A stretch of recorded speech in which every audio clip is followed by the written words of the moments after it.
যাযাবর জনগোষ্ঠীর মধ্যে বেদে সম্প্রদায় অন্যতম। প্রান্তিক এই সম্প্রদায়ের সিংহভাগ নারী পুরুষই ভাসমান জীবনযাপনে অভ্যস্ত। স্থানীয়ভাবে এরা বাইদ্যা নামে পরিচিত। বর্তমানে তাদের একটা বড় অংশ ডাঙায় স্থায়ীভাবে বসবাস শুরু করেছে। কালের বিবর্তনে বেদেদের জীবন বৈচিত্র্যে এসেছে পরিবর্তন। মোরা এক ঘাটেতে রান্ধিবাড়ি, মোরা আরেক ঘাটে খাই, মোদের সুখের সীমা নাই, পথে ঘাটে ঘুরে মোরা সাপ খেলা দেখাই, মোদের ঘর বাড়ি নাই। বিখ্যাত সুরকার আবু তাহের বেদের মেয়ে জ্যোৎস্না ছবির গানের মধ্যে বুঝিয়েছেন যে যাযাবর মানব গোষ্ঠীগুলোকে বাংলাদেশে বিভিন্ন এলাকায় দেখা যায়, তারাই হলো বেদে পরিবার। যাযাবর বলেই এদের জীবন বৈচিত্র্যময়। বেদেরা জীবনকে একঘরে রাখতে চায় না। প্রকৃতিকে ভালোবেসে প্রকৃতির মাঝেই এরা জীবনের বৈচিত্র্যের সন্ধান খোঁজে। এরা মূলত আমাদের দেশে বাইদ্যা নামে পরিচিত একটি ভ্রাম্যমাণ জনগোষ্ঠী। তেমনি কিছু বেদে পরিবার রয়েছে মাদারীপুর জেলার কালকিনি উপজেলার পালর্দি নদীর পাড়ে। এখানে প্রায় 50 থেকে 60টি বেদে পরিবার নদী ছেড়ে জায়গা কিনে ডাঙায় বসতি করেছেন। তাদের এই বেদের সমাজে এখন অনেক কিছুর পরিবর্তন হয়েছে। দিন বদলের হাওয়া লেগেছে তাদের গায়েও। এখন তারা শিক্ষিত হচ্ছে, সচেতন হচ্ছে। আগের মতো মানুষ সাপ খেলা দেখে আর আনন্দ পায় না। কুসংস্কার ঘেরা চিকিৎসাও নিতে চায় না কেউ। তাই তারা তাদের পেশাকে পরিবর্তন করে নিয়েছে। এখন তারা সমাজের অন্য মানুষের মতো কাজকর্ম ও ব্যবসা বাণিজ্য করে সংসার চালাচ্ছে। তবে সময়ের প্রভাবে পরিবর্তনের ছোঁয়া লাগলেও বাংলাদেশের বিভিন্ন জায়গায় গোষ্ঠীগত হয়েই এরা বাস করে। আগে বেবে নারীরা উপার্জনে মুখ্য ভূমিকা পালন করলেও এখন পুরুষরাই কাজকর্ম করছে। তাদের সন্তানদের শিক্ষিত করা ও সমাজে নিজেদের ঠাঁই তৈরি করতেই মূলত তাদের নদী ছেড়ে ডাঙায় স্থায়ীভাবে বসবাস। এই যে আমরা বাপ দাদার ব্যবসা ধরে রাখতে, বাবা আগে নৌকায় নৌকায় আসছিলাম, এখনো অল্প একটু বাড়ি ঘর করছি, বাড়ি ঘরে আল্লাহ মারা থাকি। সিঙ্গে সঙ্গে লাগাইয়ে খাইতাম, দাঁতের পোক টোক লাগাইয়ে খাইতাম, পেট টানতাম। এখন করি না, বাপ দাদার ব্যবসাটা মরা এই কার্যকারী ধরে রাখছি। এখনো আগে বাবার সাথে ব্যবসা যেতাম, এখন যাই না। এখন থাকি, পড়ালেখা করি। আমরা যে সব অবস্থায় ছিলাম ততটা আমরা দেখি না। এখন আমরা ঘর বাড়ি উঠেছে, আমার আম্মুরা পড়াশোনা করার চেষ্টা করতেছে যতটুকু পারে। এখনো কিছু ব্যবসা করে চৈত্র মাসে আর যে ভাদ্র মাসে ব্যবসা করে, এটা ধরে রাখার জন্য করে। মাড়ি কাজ করে, কেউ ব্যবসা করে, ওই কেউ গাড়ি চালায়, কেউ ভ্যান চালায়। এখন কষ্ট করছি, অনেক অনেক কষ্টের করিয়া এখন বাড়িতে উঠছি। আগে আমরা নৌকায় থাকতাম ভাসমান, এখন আমরা ওই ঐতিহ্যই আমরা এখনো ধরে রাখছি। আমরা বেদে সমাজের মানুষ। আমরা বর্তমানে বেদে সমাজ ছাড়িয়া আমরা এখন বর্তমানে মোটামুটি ভাবে আধা করা এক করা জায়গা করিয়া রাখিয়া আমরা বাড়িঘর করছি। এখন এই বসত বাড়ি করছি। আমাদের এমন কোনো সম্পদ নাই যে আমরা রাখিয়া একটা জায়গা জমি রাখিয়া আমরা একটা গোরস্থান করবো, এই ধরনের সম্পদ আমাদের নাই। এই সরকারের কাছে আবেদন, আমাদের এই 50-60টা ফ্যামিলি, এরা মারা গেলে লোক মারি দিতে আমাদের ঝামেলা হয়। তাই সরকারের কাছে আমাদের আবেদন থাকবে, আমাদের জন্য একটা গোরস্থানের ব্যবস্থা করে দেওয়া হয়।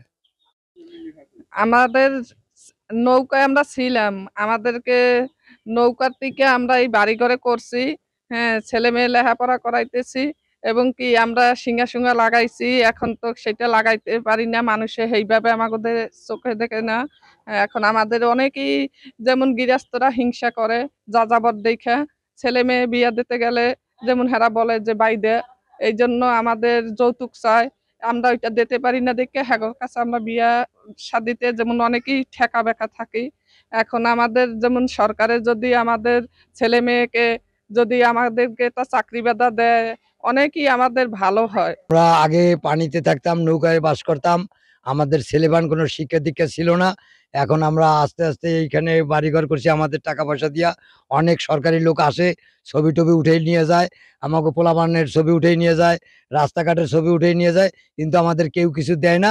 এরকমই আসে আর এরকমই যায় আর এরকমই নেয়। আমরা খুব অনুপায়, সরকার আমাকে দিকে যদি চাইতো আমরা খুব খুশি হইতাম। পুরনো ফেলে এখন কেউ ঘর বাড়ি করছে কষ্ট ক্লাস করে, কেউ মাটি কাটে, কেউ অটো চালায়, কেউ ভ্যান চালায়, কেউ দোকান করে, কেউ মাছের ব্যবসা করে, ঘর বাড়ি করছে। অনেক ছেলেপান এখন গ্রাজুয়েশন কমপ্লিট করছে, কেউ কলেজে পড়তেছে, কিন্তু সরকারিভাবে এদের কোনো চাকরি হয় না।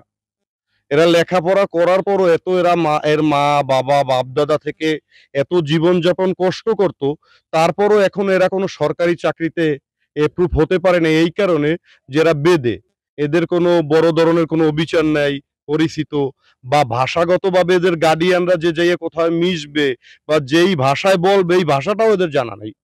এখন আমার বক্তব্য, সারা বাংলাদেশের বেদে পরিবার থেকে যে বেদেদের সরকারিভাবে কোনো একটা উদ্যোগ নিয়ে এদের ছেলেপাঞ্জানি কর্ম করে খেতে পারে এবং সরকারি চাকরিতে জয়েন করতে পারে, সরকার এটা দেখুক। আমরা একসময় আমাদের জনগোষ্ঠী, আমাদের বাপদাদা পূর্বপুরুষ আমরা দেখে আসছি, আমরা নৌকায় নৌকায় থাকতাম। আমাদের মা বোনরা আগে শিঙ্গা লাগাইতো, গ্রামে গ্রামে যে মানুষের শিঙ্গা লাগাইতো, পকুটাইতো, চিকিৎসাপত্র করতো। এখন আস্তে আস্তে এই প্রজন্মটাকে আমরা যখন বুঝের ভিতরে আছে, আমাদের যখন জ্ঞান আসছে যে আমাদের এই প্রজন্মটাকে চেঞ্জ করতে হবে, তখন 1995 সালে আমরা অল্প অল্প করে কিছু, প্রতিটা জেলায় জেলায় অল্প অল্প করে আমরা কিছু জমি রাখা শুরু করেছি। এই জমি রাখার পরে আস্তে আস্তে আস্তে আস্তে সবাইকে আমরা নৌকা থেকে আস্তে আস্তে উপরে উঠাইতেছি।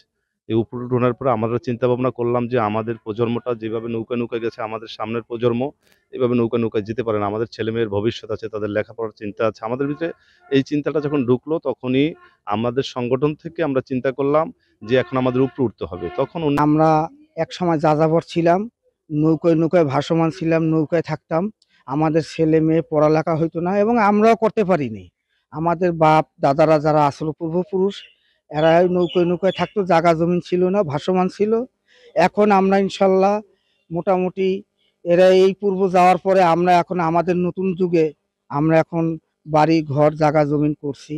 ইনশাল্লাহ আমাদের একটু দরকার, আমাদের ছেলে মেয়ে যদি লেখাপড়া করাইতেছি, সরকার যদি সহযোগিতা করে আমরা তো চাকরি বাকরি পাইলে আমাদের জন্য খুব ভালো হয়।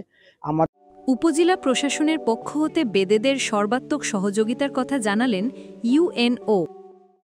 বেদে পল্লীতে যারা থাকেন তারা, আমরা জানি সবাই, তারা আগের মতো আর নদ নদীতে ঘুরে বেড়ান না। তাদের অধিকাংশই এখন আসলে স্থলে বা বিভিন্ন দোকানপাটে আপনার মানুষের কাছ থেকে চেয়ে চিনতে অর্থ সহায়তা নিয়ে জীবনযাপন করেন। তো সরকারিভাবে বেদে সম্প্রদায়ের জন্য অনেক রকম উদ্যোগ নেওয়া হয়, যেমন ইতিপূর্বে তাদেরকে ঘর করে দেওয়া হয়েছিল। সেরকম যদি কোনো উদ্যোগ থাকে এবং তাদেরকে অর্থনৈতিকভাবে স্বাবলম্বী করার জন্য তারা যদি সামাজিক নিরাপত্তা কর্মসূচির আওতায় তাদের যে স্কিম রয়েছে সেখান থেকে তারা সুবিধা গ্রহণ করতে পারবেন। তারা আমাদের কাছে সরকারিভাবে আবেদন করলে আমরা পরবর্তী ব্যবস্থা গ্রহণ করব। সমাজের অঙ্গ হিসেবে একটি জনগোষ্ঠীকে বাদ দিয়ে দেশের সামগ্রিক উন্নয়ন সম্ভব নয়। তাই তাদেরকে সমাজের সাধারণ মানুষের মতো জীবনযাপন করার সুযোগ করে দিতে হবে। তাদের আর্থিক অবস্থা উন্নয়নের জন্য পেশা পরিবর্তনের সুযোগ করে দিতে পারলে নতুন জীবন পেতে পারে বেদে সম্প্রদায়।